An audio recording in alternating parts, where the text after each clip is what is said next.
வேங்கை வயல் விவகாரத்தில் சாதி மோதலோ அரசியல் காழ்ப்புணர்ச்சியோ கிடையாது என தமிழக அரசின் சார்பாக நீதிமன்றத்தில் வாதம் முன்வைக்கப்பட்டிருக்கிறது. அண்மை செய்தியாக பார்க்கிறோம். வேங்கை வயல் விவகாரம் தொடர்பாக ஆர்ப்பாட்டம் நடத்த கோரி ஹைகோர்ட் கிளையில் வழக்கு தொடரப்பட்டிருந்தது. தற்போது அரசு தரப்பில் இந்த வாதம் முன்வைக்கப்பட்டிருக்கிறது.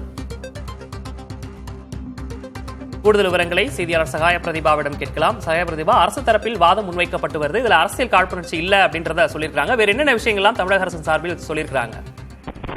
விக்னேஷ், வேங்கை வயல் விவகாரத்தை பொறுத்தவரை சாதிய மோதலோ அரசியல் காழ்ப்புணர்ச்சியோ இதற்கு காரணம் அல்ல.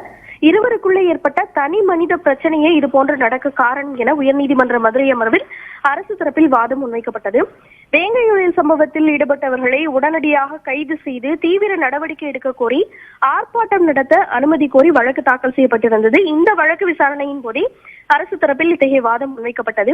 வழக்கின் பின்னணி குறித்து பார்த்தோமானால், திருமங்கலத்தைச் சேர்ந்த கண்ணன் என்பவர் மதுரை அமர்வில் மனுவினை தாக்கல் செய்திருந்தார். அதில் கடந்த 2022ஆம் ஆண்டு டிசம்பர் மாதம் 26ஆம் தேதி புதுக்கோட்டை மாவட்டம் வேங்கைவயல் கிராமத்தில் குடிநீர் நீர்த்தேக்க தொட்டியில் மனித கழிவு கலக்கப்பட்டது.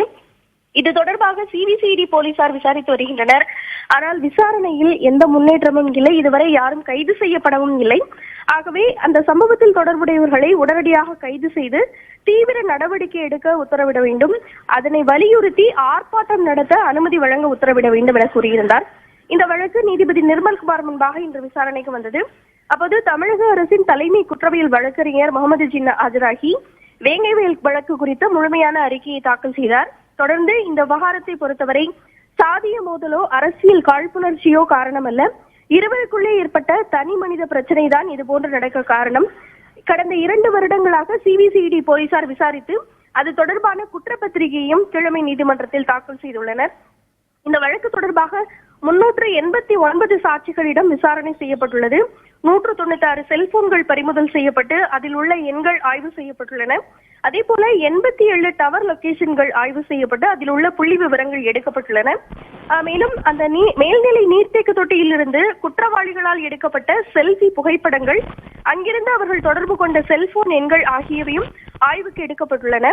இந்த வழக்கில் குற்றவாளிகளாக சேர்க்கப்பட்டுள்ள நபர்கள் மற்ற நபர்களிடம் பேசிய ஆடியோக்கள் எடுக்கப்பட்டு சம்பந்தப்பட்ட நபர்களிடம் குரல் மாதிரிகள் எடுக்கப்பட்டு அனைத்தும் அறிவியல் பூர்வமான ஆய்வகத்துக்கு அனுப்பப்பட்டு அந்த நபர்களின் ஆடியோக்கள் உண்மையானது எனவும் உறுதி செய்யப்பட்டுள்ளது. அதே போல சரியாக 7:35 மணிக்கு மேல்தான் கழிவு இந்த நீர்நிலை தொட்டியில் கலக்கப்பட்டுள்ளது என்பது போன்ற அனைத்து விவரங்களையும் குறிப்பிட்டார். இதனையடுத்து நீதிபதி இந்த வழக்கை தீர்ப்புக்காக ஒத்திவைத்து உத்தரவு பிறப்பித்திருக்கிறார். விக்னேஷ், விரிவான விவரங்களுக்கு நன்றி சகாய பிரதீபா.